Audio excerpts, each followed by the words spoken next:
Hey, welcome back, everybody. Another week of Up North Journal. Danny chokes over here, and I almost knock over the table my coffee. What's up? We're doing well.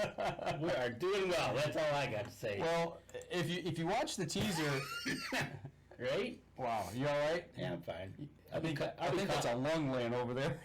I'll be coughing a little bit tonight. Don't worry. Okay, I'll try to watch it on the mic here. So, if you watch the teaser tonight, we're just going to kind of have a hash-up show here, but no guess. But all of a sudden... We got to guess. We're not going to tell you who it is until we introduce them. So it just kind of came about us, and that's why we're just a couple minutes late here getting on the air. But, Danny, I'm just going to go ahead and let's get this thing rolling tonight. Let's do it. All right. Here we go. Stand by. 3, 2, and 1. Welcome back to another episode of the Up North Journal. Everybody. Host Mike Adams sitting in the cabin. Got some thunderstorms rolling through the area. A little lightning popping. We have got, as far as I know, our first spring storm of the year coming through. And yeah, got lightning and thunder and rain. And hopefully we don't see you later. Somebody had to say it. Somebody had to say it tonight. Right? But you know what? It just means things are happening. I don't know if you noticed, but the grass is starting to turn green. Yeah. Mine's turning green underneath the water that's in the backyard. Really? I think I've got a lake going on back I there. know. So let's get right with us. And let's get to it and help. Let's give a shout out to our supporters. There you go. Starting off with Buck Baits. I tell you what, it is that time of year, folks. If you're starting to think about, getting down to the brick and mortar store down at Deer Camp, check out the section for Buck Baits. And if you use the promo code UNJ20 off the website, buckbaits.com, you'll get 20% off. So get over there. Big shout out and prayers, thankfully, to Lincoln Roan over at Packermax. They had an issue with one of their vehicles. Luckily, everybody was safe. But if you want to give Lincoln Roan a call now and get $25 off your order, use the promo code UNJ25 at packermax.com. $25. Yes, $25. Otherwise, Danny's paying the rest of that. Right? JPO game calls. It's that time of year. We got turkey calls coming. We got, if you're out yard hunting, give JPO game calls a look over at jpogamecalls.com. Use the promo code UNJ10. You'll get 10% off your order. Big shout out to the Island Armory. That's right. Newest supporter of Up North Journal, and they cost me some money. If you use the promo code UNJ10, you'll get 10% off your order at theislandarmory.com. Go check their website out. It's changing all the time, and if you don't see something you're thinking of, give them a call, because they can go do some digging and see if they can't dig one up for you, whatever you're looking for. Did you use the UNJ promo code? I did. Got your 10% off? I did. Okay. And I called them last night and got some great information. There you go. So they are helping us out tremendously. And Deer Camp. What are we drinking tonight? The Lucky Huntsman again. The Lucky Huntsman, that's right. It's March. No? No, wait. I'm trying to think. No. It's Wallhanger. Oh, it's Wallhanger. Okay. Yep. I tell you what, folks. Go try their coffee. DeerCampCoffee.com. UNJ10. Get you 10% off your order. While you're getting a bag of something, make sure you get a bag of Up North Journal. That's right. Our own coffee. Our own medium roast. Get some. Enjoy it with us while you're watching the show. There you go. It's all good stuff. Got mine right here. That's right. So, how's things going? It is going fast and furious all of a sudden. Yeah. But you know what? Everything's going great. Wait. We got to give a big shout out. FM 123 up in Newberry. We can no longer use that camera. For whatever reason, it's missing in action, it's telling us. Maybe next week, I don't know what's going on. We'll see what we can find out. But a big shout out to them for carrying the show. Yeah, absolutely.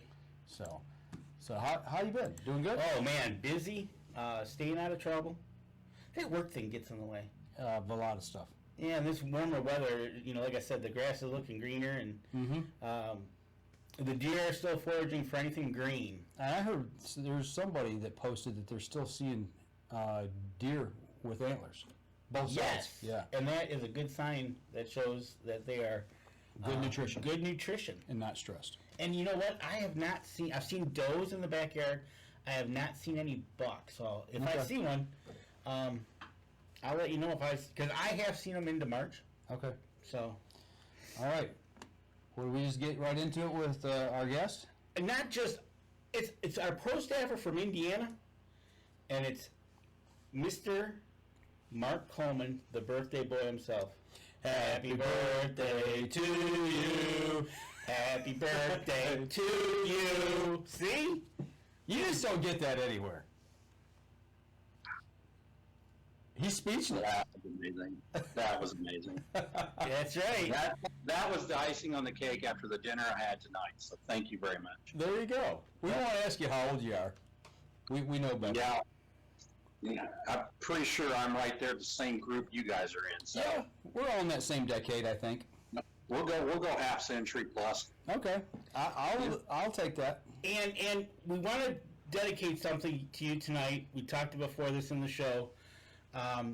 We've been waiting for years to do this, but we finally came up with a name for our little mossy oak gnome. Because Awesome. you've asked questions about him before, so Yeah. We're gonna name him Maverick. I think Perfect. that's a I can't good think of name. a better name. Absolutely. So Maverick will be traveling along on our desk weekly There you go. somewhere. Yep. And Maverick may become the roaming gnome that shows up at some unique places. He might be. He has been known To travel. He's been known. He's been known to travel. He has appeared in a few pictures here and there through the years. So That is awesome. So how you been? Good. Busy, but good. That's part of the game. So Absolutely. very excited to be back home tonight anyway. Well, you've got some serious weather going on down there, so it's one of those things. It's that time of year. I think it is. nader season. Going green.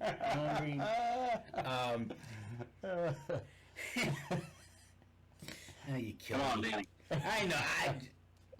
He's from Alabama. What can I say? There's tigers in that air storm. Come on. Right? But anyways, it is national. I think it is National Tornado Week in the schools this week.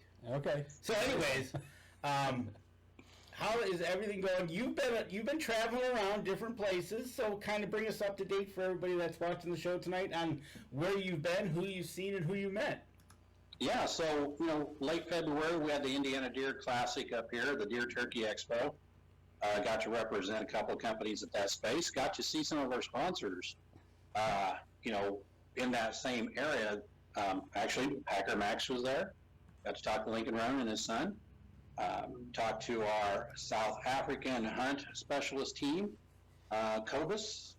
I can't pronounce their actual name. Cobus and Alana. That'll get you. Yeah, There you go. Yep.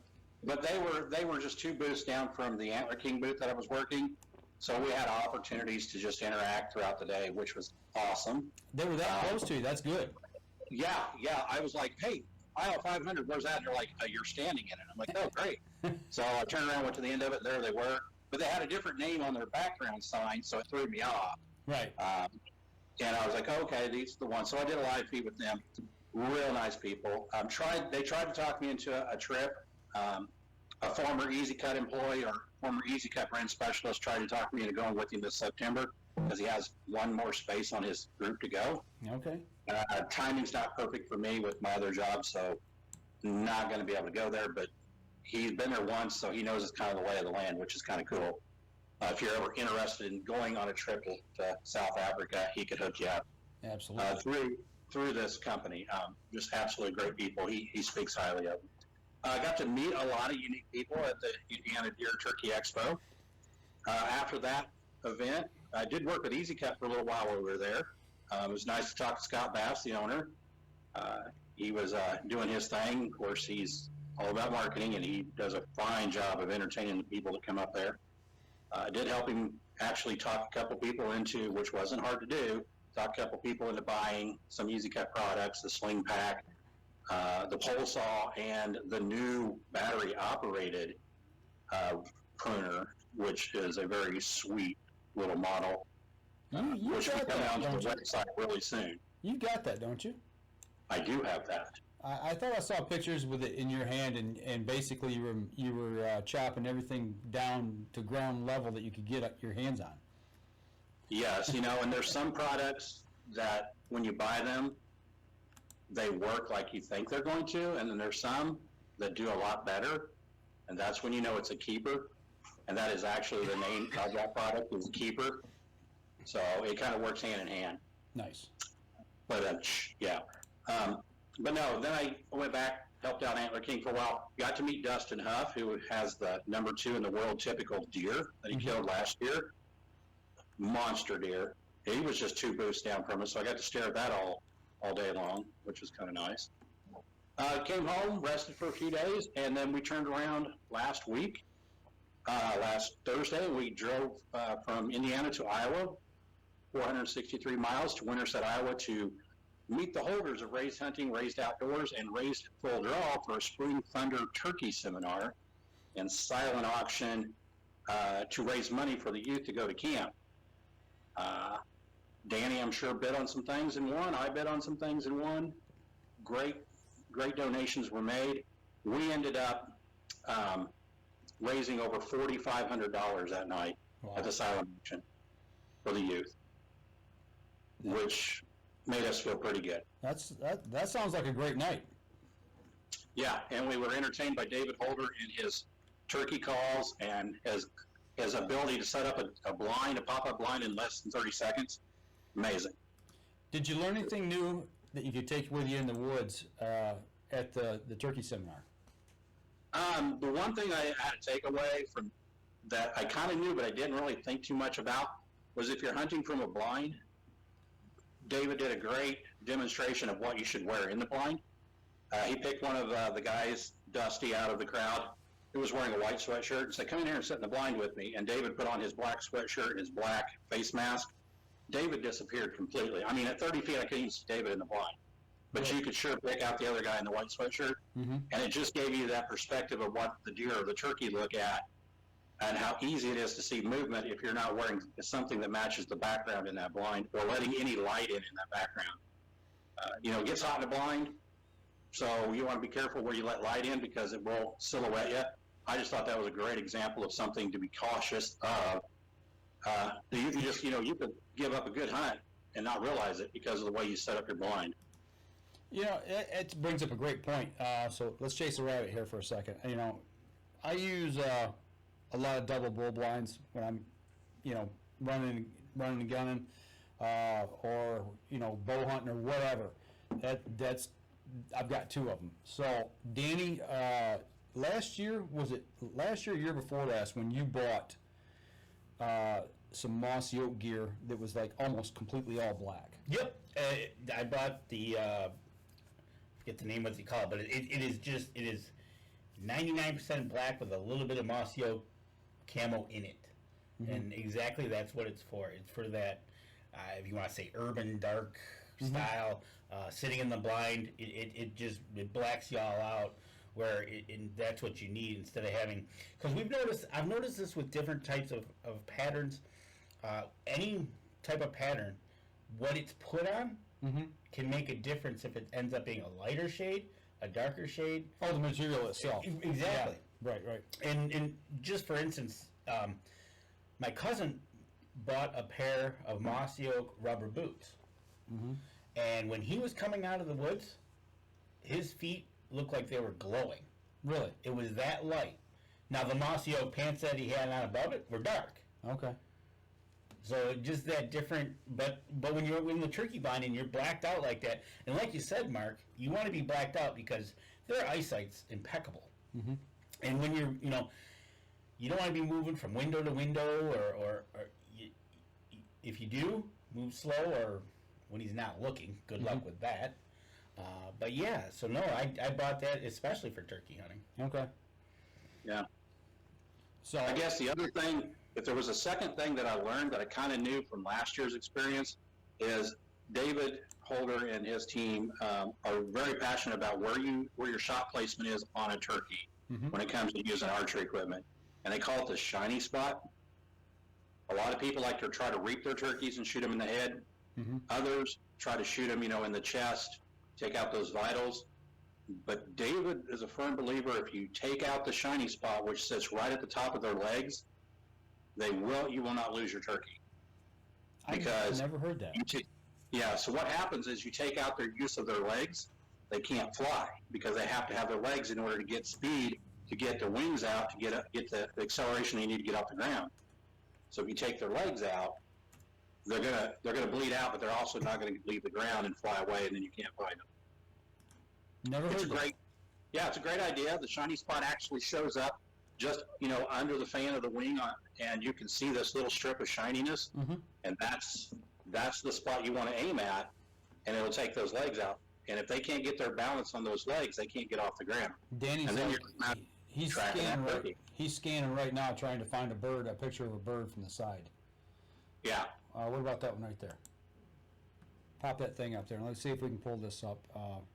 Can you bring that full or not? That is full. Okay. All right. So we're gonna bring this up here. So you're saying it's just above the leg. Yeah, so if you follow that leg up, depending on how that turkey's standing, but if you follow that leg up right to where it meets the body part, there should be a little section of wing there that's a little shinier than the rest. Yep. And that little strip right there, what you want to aim for is right in that shiny spot, and that's going to break those leg bones. They're not going to be able to get off the ground. Okay. Yeah, that I guess that makes sense. I've never heard that before. Well, someone put it into perspective of this. When I grew up as a kid, we raised chickens. Yeah. And part of the way we processed chickens was we, basically put a post on the ground and pulled their heads off it and flung them. And a headless chicken still has the functionality of being able to flop around and fly. Yep. Even after its head's been severed. So here's a wild chicken perspective. You might reap a turkey, and he may not have his brains or his head, but he still has the capability of flying off. He has the capability of flopping off into the creek. But if you take those legs out from under them, then they don't have as much resource to get away or be able to get, aerial on you and fly off. Right. So, I haven't done it yet, but I'm going to try to do that this year. And you're going to be using a crossbow? Or a bow? I'm going to use a crossbow. I'm going to take my compound bow with me, but I'm going to use a crossbow, and I'm going to use a mechanical broadhead that I think is going to do the trick. Absolutely, and it's one of those things, especially when it comes down to it, when you're at that time of the moment you're ready to release that shot, that's a good idea, man. You don't need that turkey running off on you or flying off. And that's a pretty easy target to hit, when it's sitting there broadside at you. So.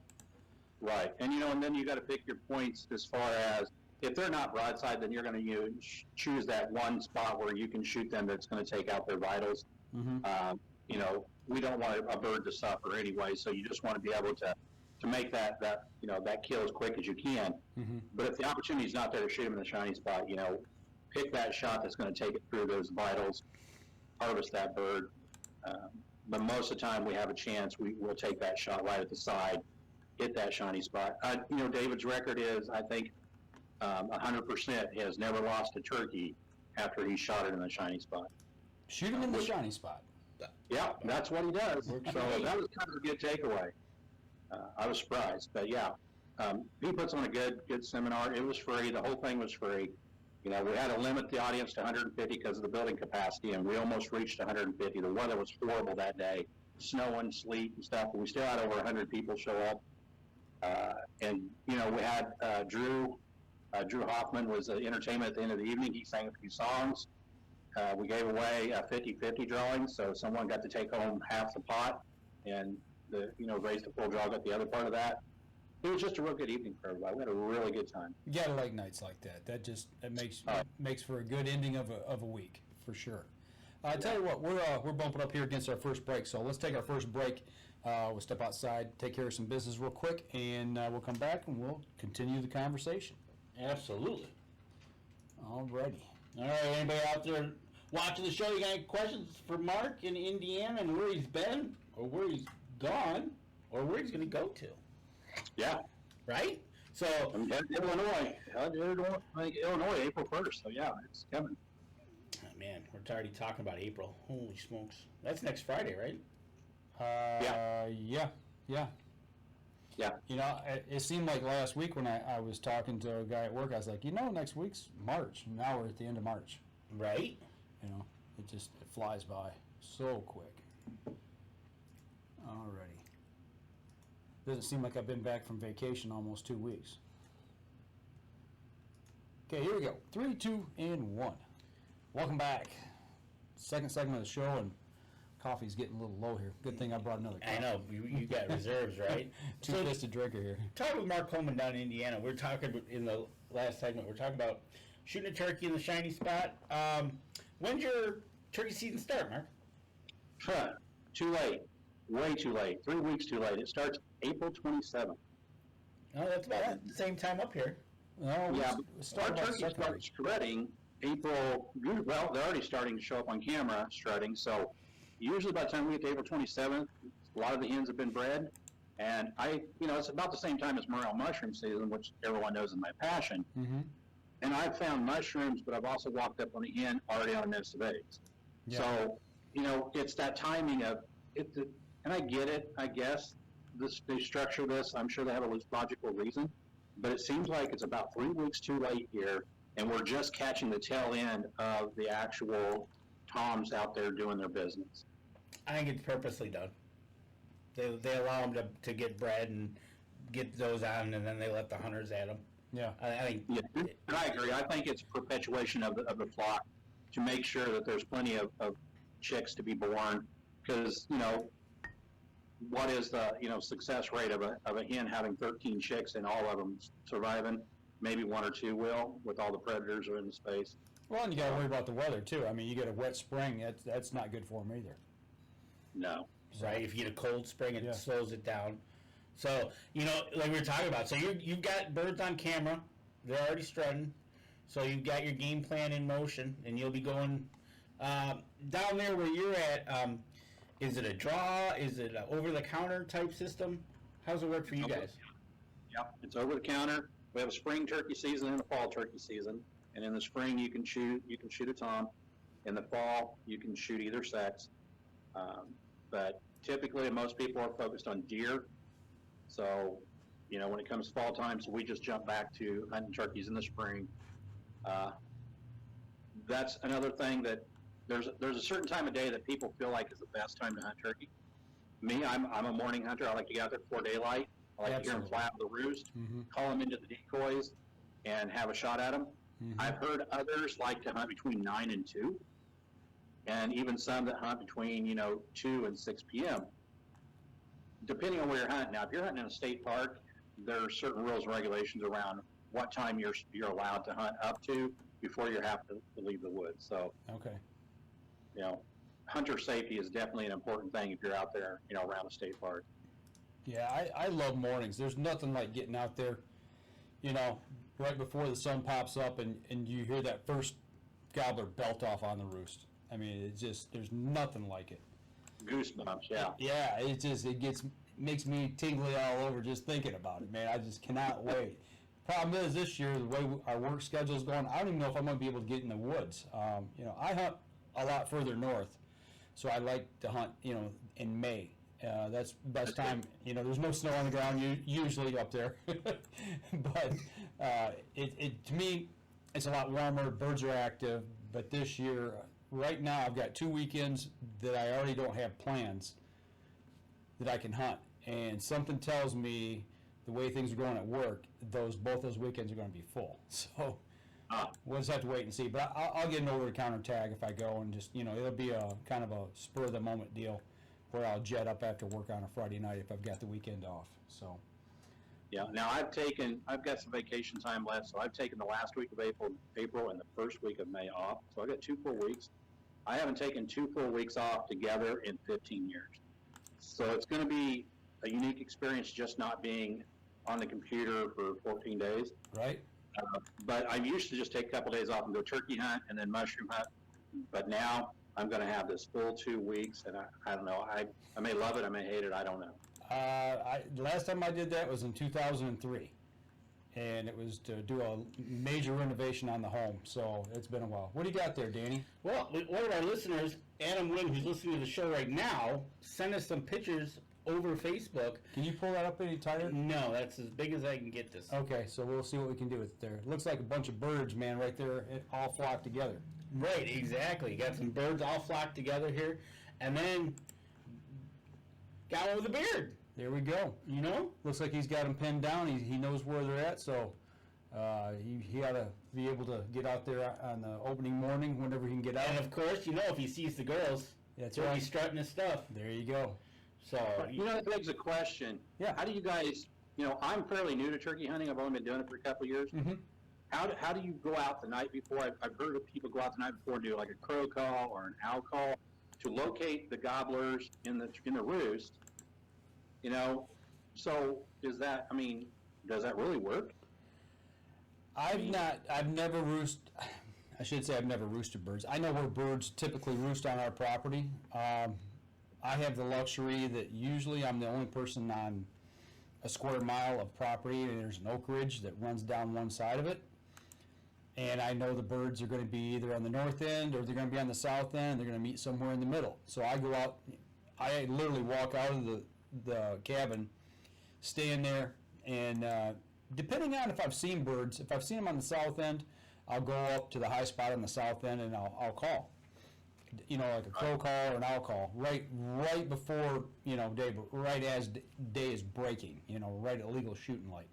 Now, do you have a call that you use, or you just do your own mouth call? No, I got a call that I use. Yeah, I've got an owl hoot call and a crow call, and I usually use the owl call 9 times out of 10. Well, that's good that you said that, because I was going to make you demonstrate your mouth call if you didn't use an actual call. who cooks for you? Who cooks for you too? There you go. There you go. That's awesome. But you know, it's one of those things that you got to get out and try it, because it's one of those. I've done it in the morning, and when you get that response back, or even when you're just opening up your car door, you're standing there, and all of a sudden you start to hear them fire off, and they're still on the roost. It's just, man, you know how it gets. You get that up the back of your neck, your hair stands up, and you're like, all right. You're starting to fumble the shells trying to get them in the gun and get running down the trail to get to them. Right? But you know, it's is there since you're on a farm and you kind of basically know the lay of your land there, is there a certain area that you're going to be 99% sure that these birds are going to be at? I would say, thankfully, I will give credit to the trail camera, that the trail camera's given me ideas of exactly where the birds are at different points on the property, different times of the year. The turkeys have pretty much disappeared for the last 3 weeks. I haven't had turkey on trail camera, and I've got 11 of them on 60 acres, and I haven't seen a turkey on any of them yet. But it does give it away a little bit about where they're at on the ridge line, where they're roosting. Mm-hmm. And I'll go in, and I guess a good question is, do turkeys ever change their roosting patterns? Oh, yeah. You know, and if they do, what's it based on? Is it based on the weather? Is it based on the wind? Is it based on the time of year, the foliage? Predation. It's also dependent. It also depends on pressure. Yeah. Yeah, how much pressure. Because I have deer season, and when I go in on deer season early mornings, I'll spook them. Mm-hmm. And as I'm in the stand, I'll hear them fly down from the roost, and I'll be like, oh, they're up on that ridge. Yeah. Then on my way out, I'll swing by there, and I'll see, you know, the droppings underneath the tree, knowing that they've been using that every night. Right. But in springtime, it doesn't. Oh, we lost audio there from you. For just Give him a second. He'll come back. hopefully it'll come back up. Adam Wynn says biggest adrenaline rush from me comes from turkey hunting. Absolutely. Totally agree there. Yeah. It's like it just. The amount of noise that they make when they gobble or come on a fly down is just incredible. It gets you fired up. Right, exactly. So we got your It's almost as much entertainment, though, to listen to the hens when the hens get together and they're just clucking and purring and clucking and purring. Mm-hmm. And it's I don't know, it's mesmerizing to listen to. Mm-hmm. If you're not paying attention, Mr. Tom shows up and you're not ready for it. Absolutely. But we have a set of woods next to us that's all hardwoods. The 60 acres we had was timber. The timber was harvested off of it 22 years ago. Okay. So it's just now going to get back to where we actually have a canopy. But the neighboring woods is these very, very large hardwoods. Okay. And that's where most of the turkeys are hanging out, and then they kind of just gradually feed their way over the property line. Mm-hmm. So we kind of set up and we ambush them at that point where we know they're going to come over the property line.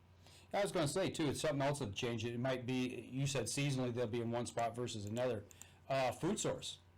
You know, wherever the food source is at the time and where it's located could change that pattern as well. Yeah, I agree. So, any thoughts there, big fella? I'm looking. Keep talking. He's looking for something. Actually, that's how Danny and I first met was turkey hunting. Oh, really? Yeah. We met through an online internet hunting forum. You know, it was people from all over the United States, and lo and behold, us two stumbled into each other on this hunting site, and you know, like, hey, you know, what do you think about turkey hunting? You know, we chit-chatted for a while. I've never done it. Would you meet me at a McDonald's? Yeah, you know, so we met at a McDonald's where it was safe to meet somebody, you know, and you know, we're both told, you know, you don't know what he's like. He could murder you. I mean, we get all those stories, you know. But anyway, long story short, that's how our friendship started. Was turkey hunting. Now you're birds of a feather. Wow. Yeah. It's oh man, the story of his first hunt.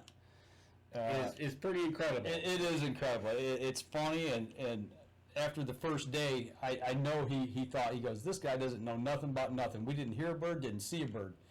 And then the next morning, we went out and got him on 5 times, and it took him forever to shoot. I mean, forever. They went past us. I mean, all the way past us. And I'm like looking over at him. I'm like 20 yards to his right. Did you want me to shoot 1 or 5? You know, from my perspective, they were single file, but from his perspective, they weren't. And I didn't know that. Okay, so, yeah, Danny, it's time to defend yourself. So, is that the story? Is that accurate? I know it's been a few years. No, actually, it's. So we were about 10 yards apart when he was over my right shoulder and behind me. And they came from our left straight in. And what happened was, they came in about 60, 70 yards out in front of us. yeah, and they got hung up. And what happened was they got hung up. He's calling. You got to watch the video of it all because he starts fighting with a hen, and that was when I learned that trick. But then it's funny because all of a sudden, out of nowhere, one breaks and they all follow in a line. I mean, it is like they just come on a beeline right at us. I knew if I could get a hen to break or just one time that they would all, because they all followed each other out in the field. And one hen was putting, and I got to really getting after it on the call, on a slate call, and her head picked up and turned, and when she did, she started coming out. I was like, it's game on now. And all of them towed in a line. At least that's what it looked like to me. It was, and they went right past him, and I'm looking at him like, what are you waiting for? I mean, all 5 times. And then the last one got like in front of me, and they all kind of stopped. And when that last one in line stopped, and it kind of turned and looked at me, trying to figure out what I was, I'm like, oh, the game's up now. They're gonna fly away or run off. And he kind of, you could tell he's getting nervous, and he turned to go back the same way he came. And when he went, they all turned and they all went single file back again, right in front of him. And he shot the last time, double bearded. Oh, nice. so it was Ruined him. Yeah, it was pretty awesome, and it was one of those things that it was amazing to that effect. And Is this it? yeah, this is it. Well, we'll throw that up there. We'll let this roll in the background here as we're kind of talking. Maybe you can check it out there. So a double beard, that's not very common. No, No. Not at all. My brother shot a bearded hen one year, and I thought that was very unique. But a double bearded tom, I think I could handle that. I've seen one bearded hen, and I've seen a couple, I don't know, maybe half dozen smoky grays. Okay. Which to me, those things are just cool looking. I loved it when I So see tell me one. more about a smoky gray. What exactly is that? It's just a really light colored gray looking bird. I mean, instead of having all the plumage of the browns and golds and all the different colors, they're just like a grayish white. So I could be a smoky gray? You could be a smoky gray. Yes, you could. So literally, it's like looking at him in a gray view. Everything dark is now white. Everything is light is gray, and Wow. in a field, you'll see them. You need to scan up on that a little bit. All we're seeing is grass there, buddy. I think all we're doing at that point, all I'm doing right there is I think that's why I'm calling the hens in before I pick the camera up. Right. And eventually the camera comes up. Yeah, and I was going to ask you what you were calling with, and you mentioned a slate. Yep. So do you feel like you're pretty talented with a slate, or? I'm better with a slate than anything else. Okay. Mouth call, I like to use a mouth call when I'm, if I'm using a shotgun or a bow, obviously, it gets me hands free. But if I'm running camera or something like that, or calling for somebody else, I'd rather use a slate call. Right, exactly. And what's nice about a slate call is it's a great sound. Unfortunately, unless you have an acrylic striker, if it gets wet, you're a little bit out of luck. But having that mouth call as a backup is, when you get them close and you go to the mouth call, it's less movement. You can be in position if you're out and about, if you're not in a blind. Even if you're in a blind, you got to hold that. We talked about this before, about the movement being down. Having that, being able to do it. Can you do a mouth call?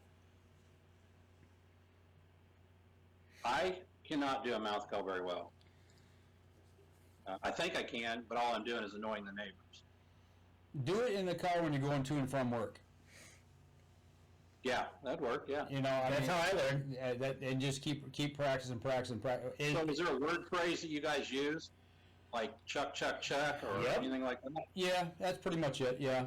Chuck, chirp. There's 4 of them, 4 basic ones that I'm trying to remember off the top of my head. And then you just practice those. First thing you do, make sure it fits your mouth. My mouth is on the smaller side, so I get the small framed ones. Yep. There's 2 sizes, a regular frame and a small frame. I have to use a small frame too. And Mike and I both have to use a small frame, and it fits better to the roof of your mouth. And just a couple of weeks or a few hours of just putting it in your mouth and putting around in your mouth, just getting it used to it being in your mouth, start there. Because if you go right, try again. Down? Okay, so down a bit or what? So on the small frame mouth calls, I don't have to trim them. Okay. If it's a larger frame, I can trim the tape off the back to get it to where it needs to be, but still the aluminum U in the frame is still just a tad bigger. So I like the small frames myself, and then that way it just fits my roof of my mouth like it does Mike's better. So, and then it's just a matter of figuring out, getting it in your mouth, getting used to that feeling, trying to blow through it, getting your tongue on the back of the mouth call, trying to get air going across the reeds, just getting a sound. If you get a sound, you're on your way. And it'll feel funny sometimes, might feel ticklish, but you just get used to it, and then you start with, like we talked about, like chirp, and then, a chuck, and then you just get your tones going. What you can try to mimic, do you have a box call? Yes. Okay, so here's a good tuner, is you take the box call, and you do the box call, and you try to mimic that with your mouth call, and see if you can tune it into the same pitch. And then it's almost to the same, your box call and your mouth call will be tuned the same, because you practice it, because you have something to practice to. Danny, you're getting ready to shoot right here. I'm sorry. Yeah, I'm going to shoot here real quick. Oh, shot. There he goes. Bird down. So, it's one of those things, you just got to practice, and your dog will love you. I'm sure the missus will enjoy you. For a short time. And in the vehicle, to and from work, I get it. Well, actually, I do it in the house just to annoy my dogs. Not going to lie. Well, the box call, I definitely would want to be sitting somewhere, not trying to drive into a box call and a mouth call at the same time. Now, I have to ask the question. Do you guys know what a wobbler gobbler is? Yes. Okay, so I was introduced to a wobbler gobbler my first turkey hunt by my brother, and we were kind of set the stage the same way you had. Hunter in the front, brother behind me doing all the calls. Mm-hmm. And I wasn't prepared for him to use the wobbler gobbler, and I just about came out of that woods. That thing was so loud. And I was used to just chirps and cluck, and all of a sudden he went into the and that just, I didn't know if I was getting attacked by turkey or what. It just, wow. It rocked my world. Yeah, that's funny. And I got to laughing. I couldn't quit laughing. And then he got to laughing. So, yeah, it's probably why we didn't see much on turkeys that day. That's good stuff. But that's what hunting's about, you know. It's a memory, you know, whether you get a bird or not. I mean, it's those little things like that that you can, you know, tuck back and foul back, and you reach back every now and then and laugh about it. Sometimes you cry about it because you missed or whatever. And if you're calling, excuse me, if you're calling and you're not having any luck, try to change the pitch of the call. Okay. Because you'll have different pitches of hens. Can you call too often? You can. Sometimes you can overcall. Most of the time, I know on public land, I've been out there listening to guys call like the Energizer Bunny. Yeah. And you can overcall. It is like literally every 5 minutes just running a call. And he was like, I was about ready to walk out to him and smack him. Because the turkeys actually came into my field off of his field. And I think they snuck behind him. Yeah, well, it's not natural. It's not. And it's like, and he wouldn't stop. And at that point, you can either just do it really soft or, you know, depending on the weather too. If it's windy, you got to be a little bit louder to get that call out there, or a little soft call if it's nice and calm morning. But you can also just watch the birds. If you're not seeing any birds or hearing any birds, every once in a while is a good. I don't like to overcall because they learn. Mm-hmm. Mm-hmm. Denny Steiner's on. He says that most of the time he has good luck with slate calls. Yeah, I love a good slate call. There's nothing like it. I can do so much more. I mean, I can purr, I can cluck.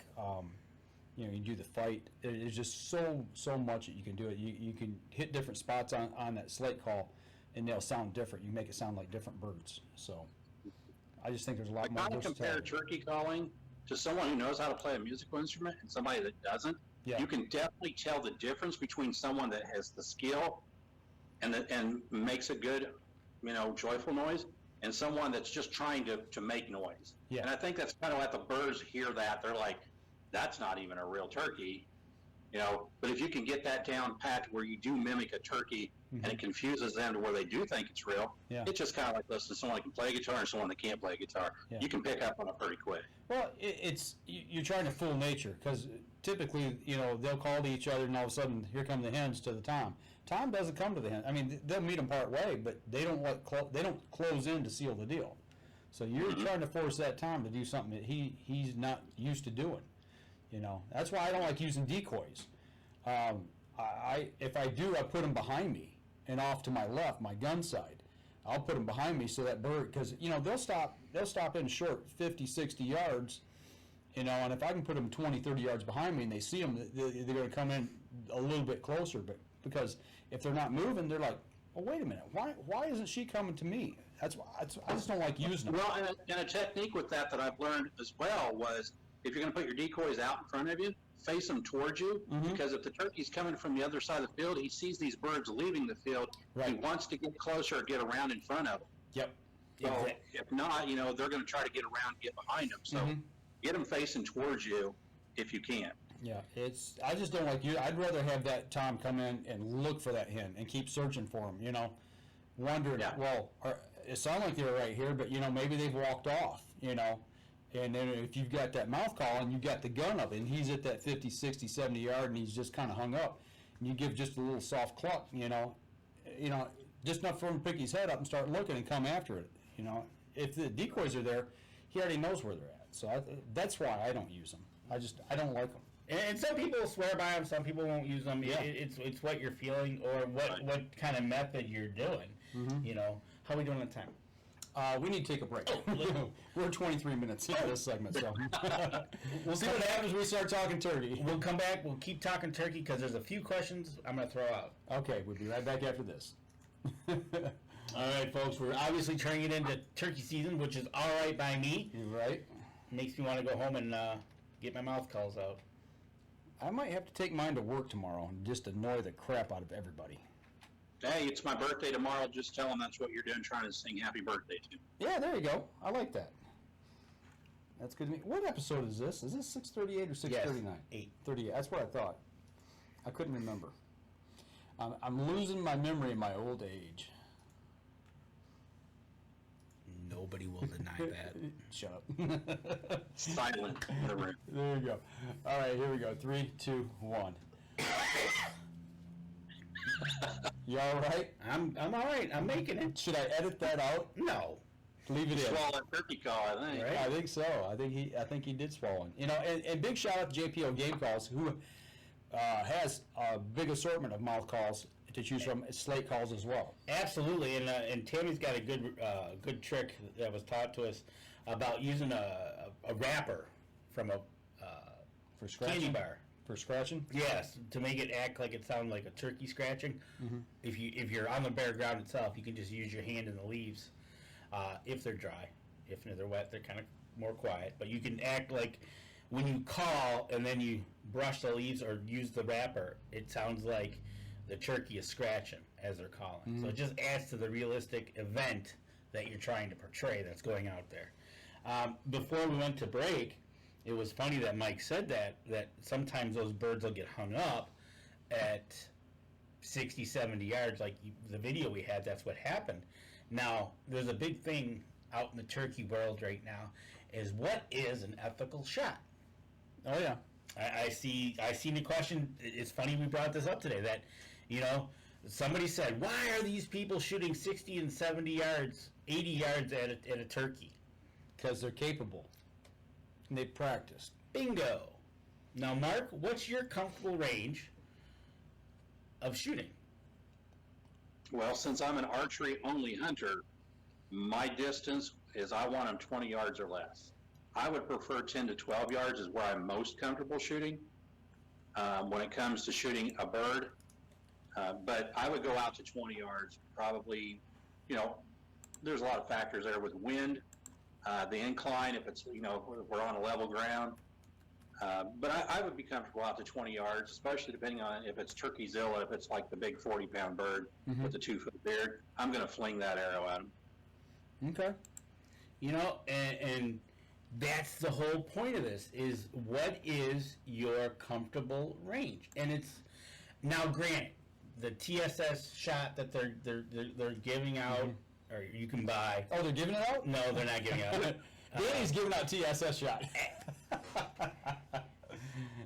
Okay, the chat's starting to light up. That's Right. a lot of stuff. I know, right? The chokes. And this happened a few years ago to Drury's, and everybody went crazy on the internet about why he shot a turkey at the distance. And that was exactly his answer. Because I practiced it. Mm-hmm. You know? Right. And so if you practice out to 75 yards with your load and your range and everything, by all means, shoot. Now somebody said, well, that's not really calling in a turkey. Well, hold on. If that turkey was at 400 yards and made it to 70, wouldn't you be calling that turkey in? I would say so. So, it's just one of those things. Whatever you're going to use, bow, crossbow, shotgun, practice your effective range and then be comfortable with it. And then these people that go off the handle because it's not whatever, their effective range, that's the whole key. It's what you practice. Yep. And we can't preach that enough. In Michigan and Indiana, between all of us, practice. Exactly. Speaking of practice, Tom Ginsel just chimed in. The Front River chapter of the NWTF is having their annual turkey workshop Saturday, April 3rd at Williams Gun Site. One of the places I love to go shoot. We've talked about them here on the show before. From 1 o'clock to 4 o'clock, you can go over and pattern your shotgun before the seminar or after. Yep, they got a double lane there in the patterning area, which is down by the handguns. Mm-hmm. You can go down there. I think it's 25 yards. 25 or 30 yards. Yeah, to sight it. And then from 1 to 4, go on over there. I've been there the last few years. I think Tammy was with me last year. We went, and I learn something every time I go. I'm hoping Tom, I hope you're listening, but I don't remember the name of the gentleman that gives the seminar. I think it's Dan Prinz. He's a former DNR, or he's a DNR He's officer. former. He was retired. Okay. So, great guy. He's willing to talk. He's willing to listen, and he's willing to answer any questions you got. If you're a pro or you're a novice, doesn't matter. Go over. He's got something. You'll learn something. I guarantee it. Yep, you can pick up information on turkeys, but those are great seminars to get to. I'll probably go now that I know that it's there, April 3rd. So it's a week from Saturday.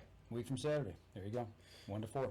Now, What's the ammunition cost? I mean, I know ammunition has gone up in price, but how often should you practice based on cost versus reward in that situation? I mean, so What your wallet will allow. right. I myself shoot Remington 2 3/4 shot. Obviously, you can go up to 3s, 3.5s.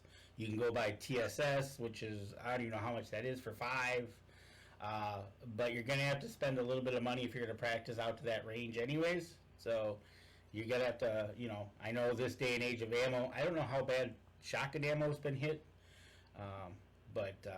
Well, the thing we've talked about it, I know a dozen times on the show before, but it doesn't depend what type of.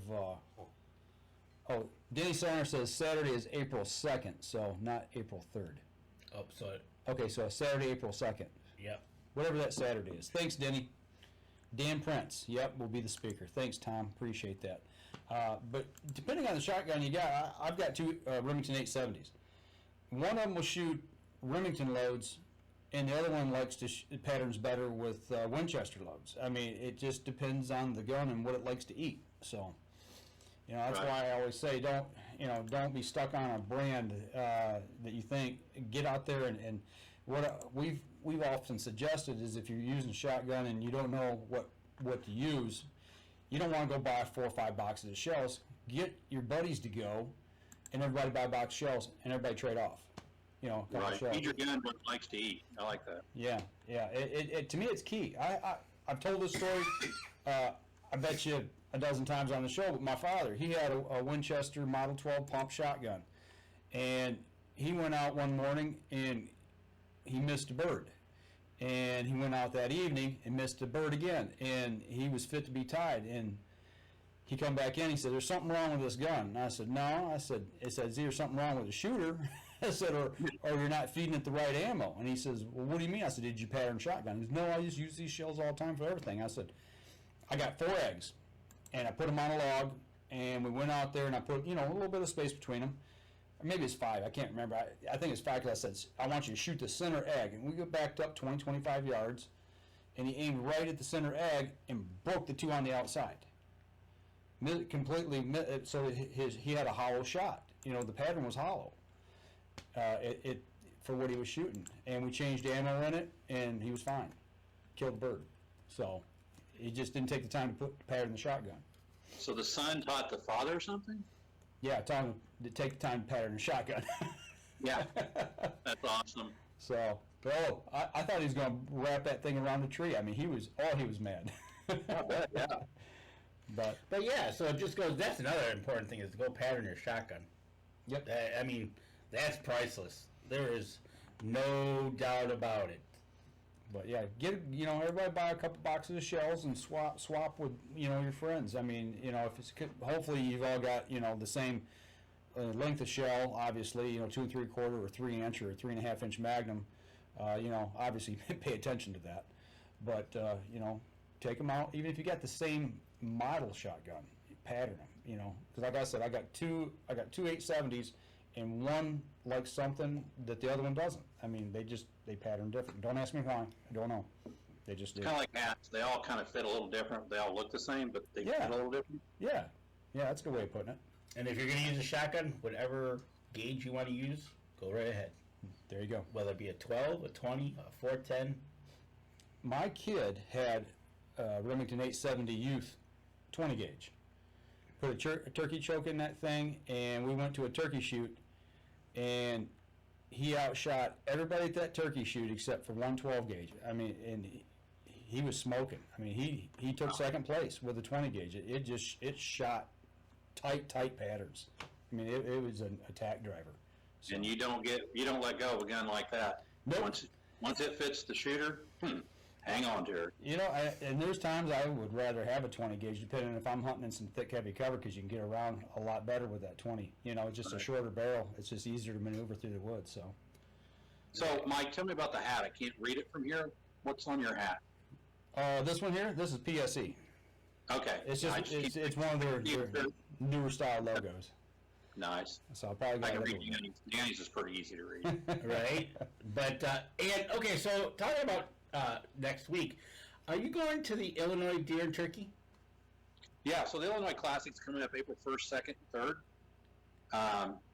So that's Friday, Saturday, Sunday. So I've been asked with Robbie Pruitt of Antler King to go over, and it's in Peoria, Illinois, which is about a 2.5-hour drive from my house. Go over there and spend a couple days. I've never been to the Illinois Classic, so this is going to be a good opportunity for me to kind of get a good feel for what it's like to see something out of state compared to the Indy Deer Turkey Expo. Kind of looking forward to seeing some of the familiar vendors that I've seen in Indy, but I think the biggest thing that I really want to go see is Dustin Huff and his number 2 in the world typical deer that he harvested last year. Mm-hmm. I got to talk to him in Indy, but it was really, really busy, so I would like to go ahead and talk to him some more in Illinois Classic and see what his game plan is after all the shows, because I hear he's a really good singer-songwriter as well. Okay. So I just kind of like to pick his brain a little bit there. How big was that deer? Do you know? 211. 211. What was it? What was that deer called? The Huff Buck. It's called the Huff Buck. Huff. Danny's gonna call it up here real quick. Well, the reason I asked you to make sure that that you are going, it seems that Mr. Denny Steiner mentioned that. So I'm asking, is Denny Steiner going to be there also? And if he is, stop in the booth. So Denny, head over to the Antler King booth. Yeah. Look for Mark Coleman, and Mark, you got to get a picture with the one and only Denny Steiner. I would love to do that. And that's we'll probably do a selfie. We might even go get lunch together. You never know. We've had lunch with Denny a half dozen times probably at ATA. He's got. Let him buy, or he's got some great stories. He might even bring some deer jerky. He brought some deer jerky for us one time. But no, Denny's a great guy. He's got a million stories, and have him tell you about the elk, the 100+ yard shot on the 100-yard elk. Oh my, yeah, definitely will pick his brain on that one, because I haven't hunted elk yet.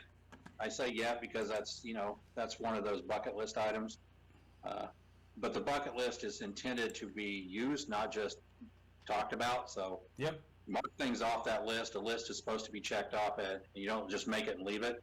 So if you've got a bucket list, I would challenge you to at least mark something off once a year, if not twice a year, on that bucket list. There you go. So officially, from what I'm reading, the Huff Buck is netting at 211 4/8, which is 2 1/8 shy of Milo's. So it's going to end up being the number 2. Wow. And that's a nice buck. Yes, and up close, I mean, the mass on this deer is just unreal. And the symmetry with it being a typical and just a little bit of a deduction with a forked brow, it is. And ironically, we were at the Indy Deer Turkey Expo just back in February, and I was over admiring this deer when another gentleman walked up, and he had the shed antlers from the previous year that he'd found, and he brought them up and showed them to Dustin. It just, to find the sheds and then to see this deer harvested the following year and how many inches it put on between those two. I think it was 180 or 190 was his sheds. It was just unbelievable. So I put on 20 to 30 inches. Yeah. Man, that's and then of course, being that I'm from Indiana, I want to recognize that this is an Indiana-grown deer, because we're always talking about other states like Iowa having monster deer. Yep. But Indiana can produce them, and I mapped it out, and it's right at 100 miles from my farm. And I'm wondering, can a buck really travel 100 miles to come see me? Probably not, but I sure would like it. I want those genetics. Right? You know what? I was just about to say, you know what can travel? Is the genetics. That's right. Yeah. Yes. So you never know. And Denny says he will be there on Saturday. So what booth are you going to be in, Mark? Antler King. Antler King. So Denny, stop over to the Antler King booth. Make sure you see Mark and give him a handshake. Yeah, but if you go to the Antler King Facebook page, I think Robbie just posted what booth it'll be. Okay. And I'll be there Friday and Saturday. I may be there Sunday, but I think I'm going to probably make the trip back home Saturday night or Sunday morning. Get prepared for some things. I got some food plots I got to get in the ground. If I, I've got to get those done. Right. Well, I tell you what, I don't think you can miss the Antler King Orange booth. Yeah. And gentlemen, I'm about 5% on my phone, so I just want to give you a heads up if I disappear here shortly. All right. Well, I'll tell you what. Let's take our last break here right now, and we'll come back and we'll wrap up the show because we don't have a whole lot of time. So we'll be right back after this. You say this right. from we'll try to. So Denny Steiner, Mark Coleman, you guys got to meet next week. We want pictures and proof, and then we can listen to the stories. We're matchmakers. We are. And if there's any other our sponsors there, I'll definitely try to check out their booth. Maybe go live a couple times. There you go. Share the love type of thing. All right, here we go. 3, 2, and 1. Welcome back. Last segment of the show. We're going to try to hang on here with Mark here as long as we can. His phone is dwindling down fast, but we've got about 5 to 10 minutes left. You was talking about you wanted to see how the show's compared. I will tell you from Michigan's standpoint, I've been to the Deer and Turkey in Indiana twice. And it's not even close. That show blows away anything we've got here by far. I mean, we've got some good shows, but that show is so huge. The Deer and Turkey up here used to be good, and then it just took a nosedive. I think that last year that you and I did it for Remington was the last year that it was even close to being something. Right. Yeah. And after that, it took. Well, I heard that the Iowa one in Des Moines is the best. It's like 2 full floors, and it's like 4 times the size of the Deer Turkey Expo in Indy. Okay. And 2 floors, and it's just like 3 or 4 football fields long, 3 or 4 football fields wide. I mean, that's the ultimate to go to. Okay. One day I'll get to visit that. That in Harrisburg. Harrisburg, yeah. Harrisburg is supposed to be the public show. Great American Outdoor one or whatever that's called. Yeah. No, that's huge. But it's got to be before or past now the COVID times, because I guess that put a dent in it, a lot of it. But yeah, I'm expecting you should have a great time down there at that show for sure. Well, one thing I did want to kind of bring up before we do jump off here tonight is, one, bad weather, be safe, find a place of security, plan your trip out before you go out, make sure you check the weather. But it's talking about morel mushrooms, because a lot of people believe that a good thunderstorm makes the morels pop. Why? Why, I don't know. It's kind of a myth that when you have a good thunderstorm that the mushrooms just seem to pop up. I think it has a lot to do with the amount of moisture that you get during a thunderstorm, that if the ground temp's correct, it's in that 55 to 60 degree, that extra moisture just brings them up overnight. Okay. A little ground rumble from a thunderstorm, I don't know if I believe that actually makes them grow. But I've been hunting them for a long time, and there's always been those moments of, why do I do better on this day than I do that day? But no, I'm chomping at the bit to get out there. Probably we'll go out about 10th of April and check some property areas on the south-facing slopes, because they warm up the fastest. So that'll be my primary areas to go look, and just see if I can't get, that first find of the year. That's always, like the most exciting, is when you find that first one, it's game on. And then you got about 15 days before the season really pretty much it dwindles in that space. Now I can travel an hour north and, be 3 or 4 days still of the season left before they start going the other way. Okay. So, that's kind of the game plan here. We're finding them in Georgia, Alabama, Tennessee. Someone found a black morel in southern Indiana, so I know it's coming here in a couple of weeks. We just got to get those overnight temps a little warmer. Now, you get a bunch of them, and you want to preserve them. Can you freeze them? Yeah. Okay. How would I go if I pick some tonight and I have them in a bowl? What do I do to get them in the freezer? So, depending on how you fix them, which there's 101 ways to fix a morel. For me, I'm going to cut them in half. I'm going to, roll them in flour, melt some butter in a pan. I'm going to fry them up. But if I'm going to freeze them, I will fry them halfway through on both sides. Which, if you fry them halfway through on both sides, they're done 100%. But if you fry them not 100% all the way through, but just get them a crust on either side, then put them in the freezer. Then when you pull them back out of the freezer, you can put them back in the skillet and finish frying them, and they get that crispiness back to them again. Okay. Unless you have an air fryer. I've got a new air fryer this year, so we're going to try the air fryer on them. But that's how I do them. I will halfway fry them, and then put them in the freezer, and then about Christmas time, pull out a bag of them, throw them in a skillet, and and have that delicious taste somewhere other than just in the springtime. There you go. That'll work for me. Tell us when and where. Yeah, I'm hoping to come see you all sometime this summer, maybe late May, early June.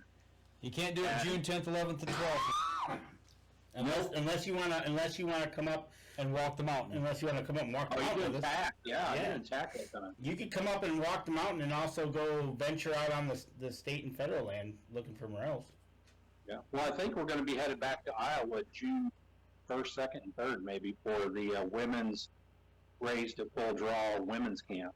Okay. I think I'm going to take my wife out, have her do that. I may go jump in a creek, catch some smallmouth while I'm out there or something. Well, you plan it, and we'll find something to do. It doesn't matter what it is. There's always something to do here in Michigan. Right. And we want to get down to Denny's place too. Denny's wanting us to come down there. We're going to actually try to do a show down there, record one. And when we do, we're going to come by and pick you up and take you with us. So. Absolutely. Just give me a heads up. I'll be standing outside by the road. There you go. We can do that. So make sure and treat them right when you see them down there at the show in Illinois. Yeah, right. I've got his name written down, Denny Steiner. Illinois Classic, selfie, maybe even go live. You never know. There you go. And be sure to ask him to tell you a few stories. He's got some good It'll ones. be a hoot. So. Yeah, and I want to give a shout out to Tammy the Delp. I know she's been watching, following along tonight, so appreciate her being on. Absolutely. Yeah, she had some comments about something that we were talking about earlier. About Slick It here, so. Yeah. Right? Yeah. But anyway, it's I one think of that's those. what Danny choked on earlier was that. Well, I threatened to kind of give him a mouthwash with it here, help him to let the food slide down and out a little quicker. Don't make me get Junior out. Oh man, we didn't even talk about that. No, we didn't even. Danny's got a new toy. Hold it up here real quick before we go, and we'll talk about this another night. So. Oh. Yeah. Yeah, we got there. So he's asking you. He said, "What you got?" a 300 blackout by Diamondback. He's going to build a deer From rifle. the Island Armory, huh? Yep, that would be from the Island Armory. Absolutely. Sweet. He beat me to it because that's the gun I want to build. I want to build a 300 blackout for deer hunting. I was going to say, is it for squirrel hunting? Yeah. Squirrels are big up here. Yeah, they're really big. But I picked it up. Matter of fact, I picked it up this afternoon. I got to obviously get a scope and something other for the front end of it, and we'll put it all back together. Oh, look at that! Denny's pretty puppy. right, and Denny's gonna bring the selfie stick. There you go. He's ready for you. There's going to be pictures to be had. That's going to be awesome. Right. So, but no, I picked up a 300 blackout, and I'm excited. So, stay tuned on that. Well, the Island Armory set you up pretty good then, right? You had a good experience with them. You know what? Speaking of the Island Armory, actually, Mike called him last night with some other questions. Mm-hmm. I've talked with him about whether it be the 300 blackout, a suppressor, other information, the scopes and everything. They absolutely, every time we've talked to them, I've stopped by a few times. 100% great couple. They work together. They're NRA instructors and everything. So yeah, definitely a great experience. I can't wait to do some shooting with him. That's what I look forward to. But I gave him a call last night about more about a legal question and walked us right through it. Hats off to him. I mean, they've got the information, and they'll definitely set you up. And don't forget to use the UNJ promo code for that 10%. Yep. So check their website out if you're looking to buy something, whether it be ammo, optics, a gun, or anything like that. Check it out. Got any questions? Give them a call. Jason or Natalie will definitely help you out. All right. Well, before your phone dies, we're going to wrap up the show. So Absolutely. remember, everybody listening to the podcast, on iTunes, give us a like, follow, or actually give us a review over there, if you would. That helps us, helps our supporters. But also give us a like, follow, share on our social media pages and our supporter pages as well. And do us a favor, share the show. And if there's anything you guys and gals want us to cover in some future episodes, drop us a message. Let us know what you'd like us to talk about or cover, whatever topic. And, if you know somebody would be a good interview, let us know that too. So. Yep, absolutely. And then we'll see what we can do. All right. Next week? Question mark. Okay. We got people that say we're working some stuff out to try to get some people on. Exactly. All right. That's going to do it for us this week, folks. As he said, make sure if you're out in the woods and the water, have a plan. Let somebody know where you're at. It's getting to be that time of season when storms can come up quick. So y'all take care. Be safe. And we'll see you again next week.